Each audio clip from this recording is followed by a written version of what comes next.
right. I know I've been on here for a little while, about 3 months, but I totally missed the boat on the Authortube Newbie Tag, and I still wanted to participate in it.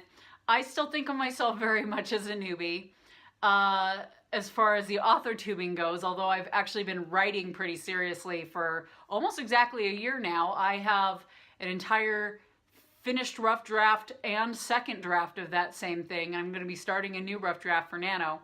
But I wanted to do the newbie tag still because it looked like fun, and I've never done a tag before. So here it goes. All right, so the first question is, I'm going to have to look at notes here because I couldn't get my printer to print. It is, how did you find out about Authortube? Honestly, this one's kind of a weird story because, okay, I'm going to start at the beginning. Basically, I had this idea for a story for seriously since senior year of high school, which is 10 years at that time. And I kept talking to my hubby about someday I'm going to write this book. It's going to be awesome. I have this idea and this idea. And finally he got sick of hearing me say that. And he basically rolled his eyes and he said, "I'll believe you when you get something on paper, my dear," quote unquote. So basically that pissed me off. And I immediately went to YouTube and I was like, how do you write a novel? So that's what I put in my search. And then I found all these author tubers that kind of gave breakdown parts of how you write a novel. And I got sucked down the YouTube spiral. And basically that's how that happened. And that is the first question. That's pretty much the extent of that. I'm gonna have to read off of this. I apologize because my printer wouldn't print. It was being a brat. All right, the second question is, what genres do you write in? Now, I currently write in mostly science fiction, science fantasy, and fantasy, but I also have an outlined book for a middle grade contemporary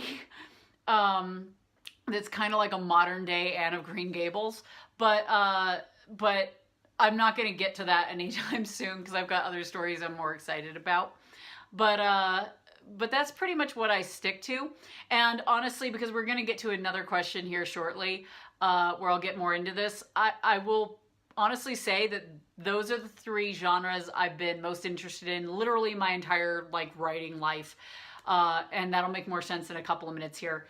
The third question is, what is your preferred writing tense, point of view, and category of story? Children's, YA, NA, adult, etc.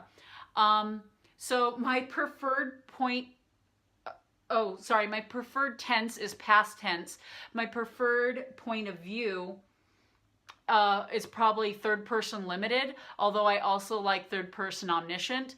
I enjoy reading my writing that I have done in first person, but I don't enjoy writing it. So I prefer third person limited or third person omniscient. And then the category of story, which seems to be talking mostly about age bracket, I usually prefer to go with adult because I swear like a sailor. And so do a lot of my characters. I apologize.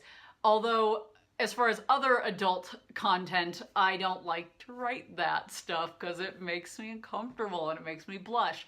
But but it's usually adult. I'm not opposed to doing YA. In fact, the current book that I'm going to be working on for Nano is probably going to be categorized as YA. If for no other reason than I have a specific person that I have in mind to be a kind of a beta reader for me, and I'm going to be keeping it kind of YA appropriate so that she can read it. But yeah, so I guess to summarize that very long drawn out answer to that simple question is I like past tense, third person limited, usually in the adult or young adult category. The fourth question, this is so unorganized, I apologize. The fourth question is, are you a plotter, pantser, or a plantser? Oh, I'm so used to hearing the other term, the plotzer. That rolls off the tongue so much nicer. I just want to say that that's so much better.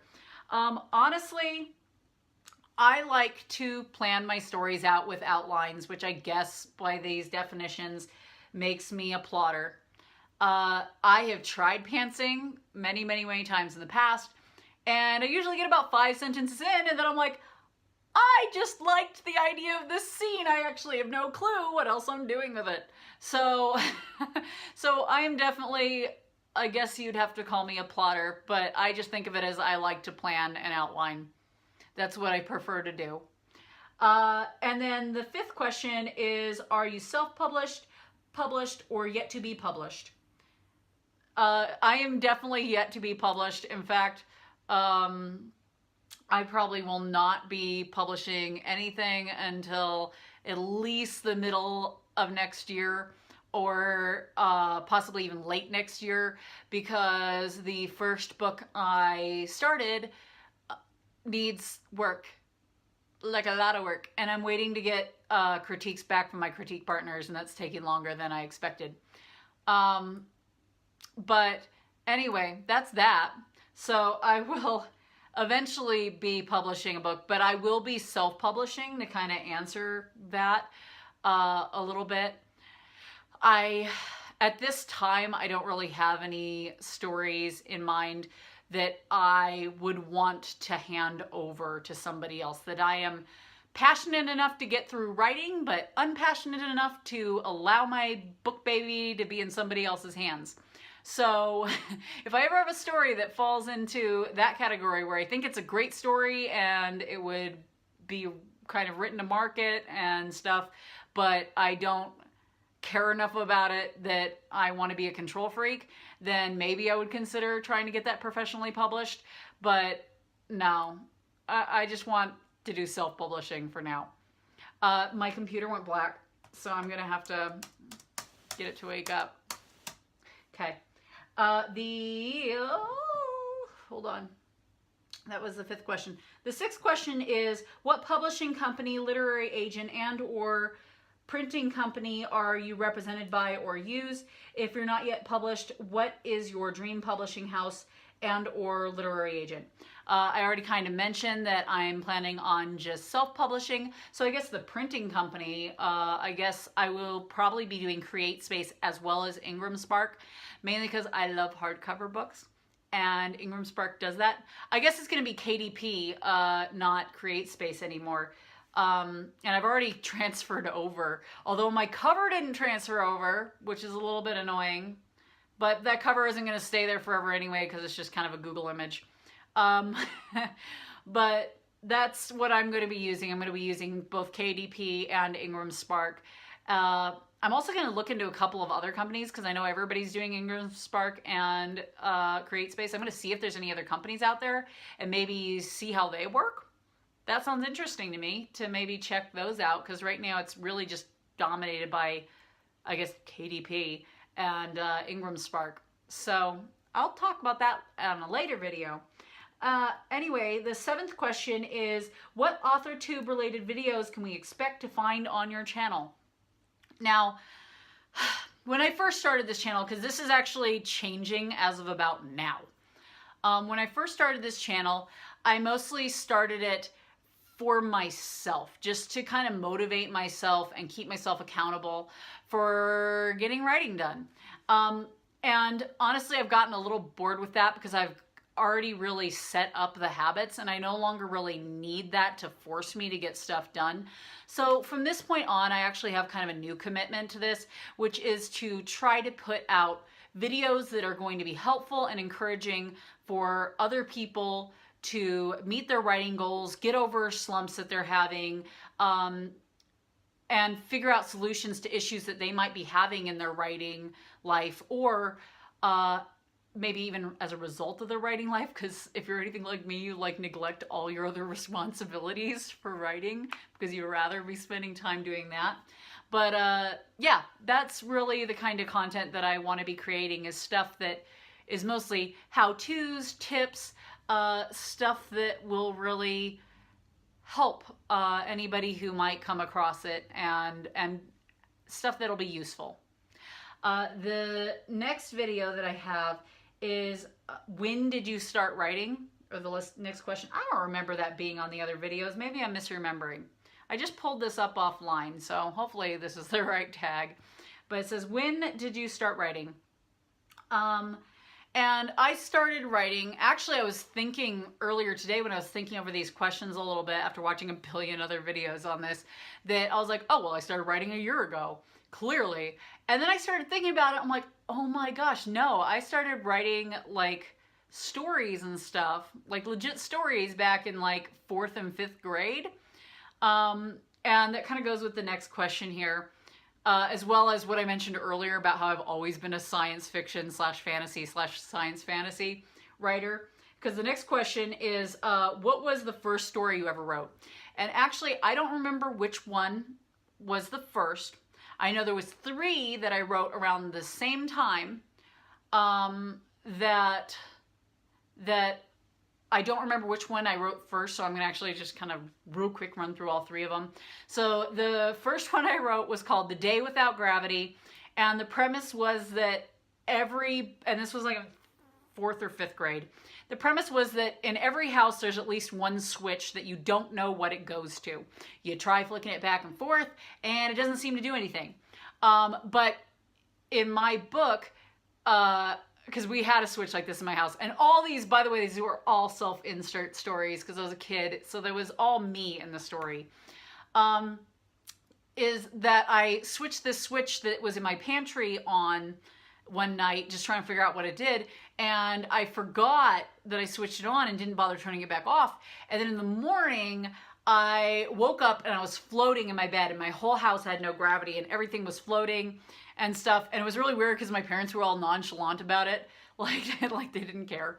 But, and also I was like completely inaccurate about how gravity works because people were just like swimming through it. But anyway, in the end, we ended up figuring out that it was that switch and we turned it back off and everything fell and that stuff.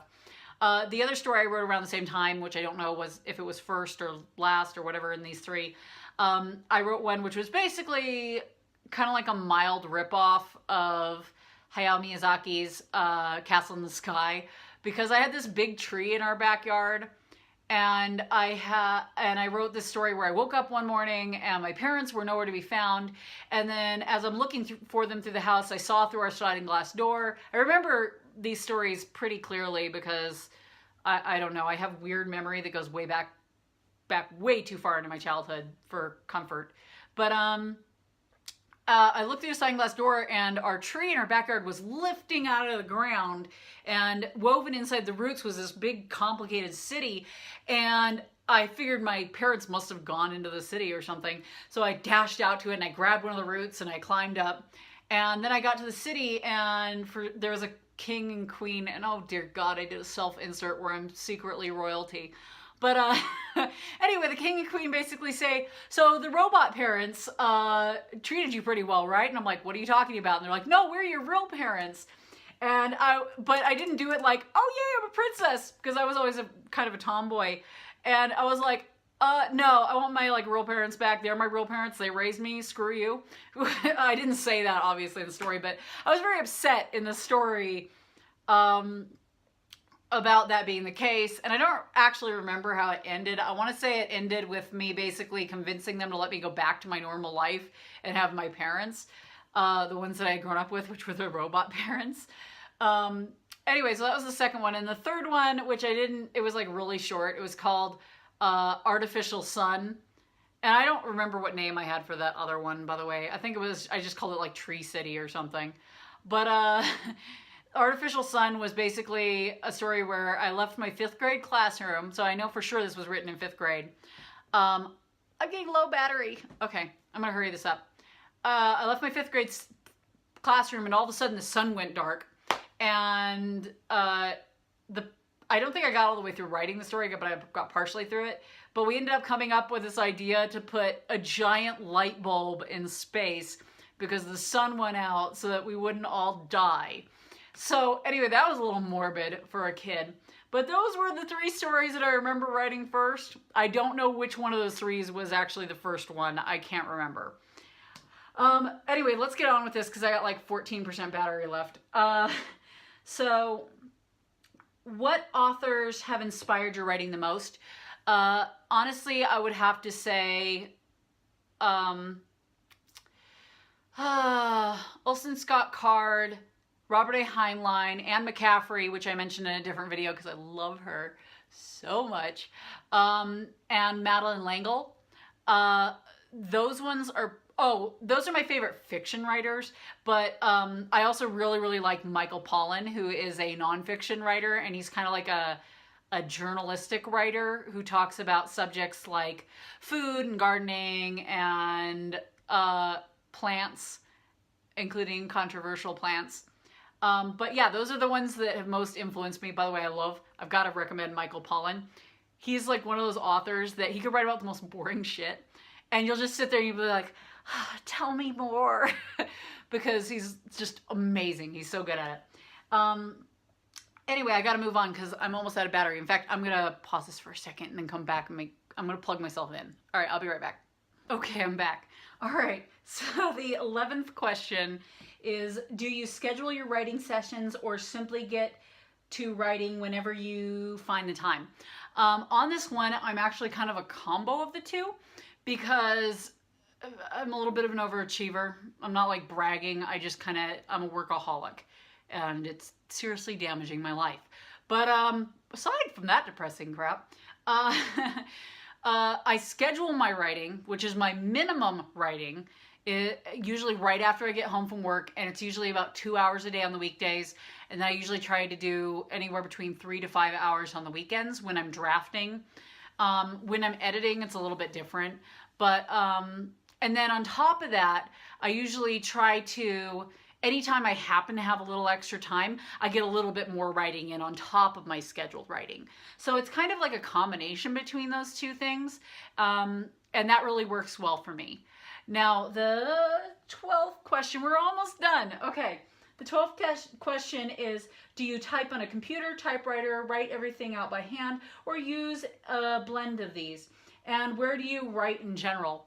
Apparently, whoever wrote this seems to think that a bunch of hipsters do this hobby, because with the typewriter, I actually have used a typewriter in the past, but it was for something else, but not for writing.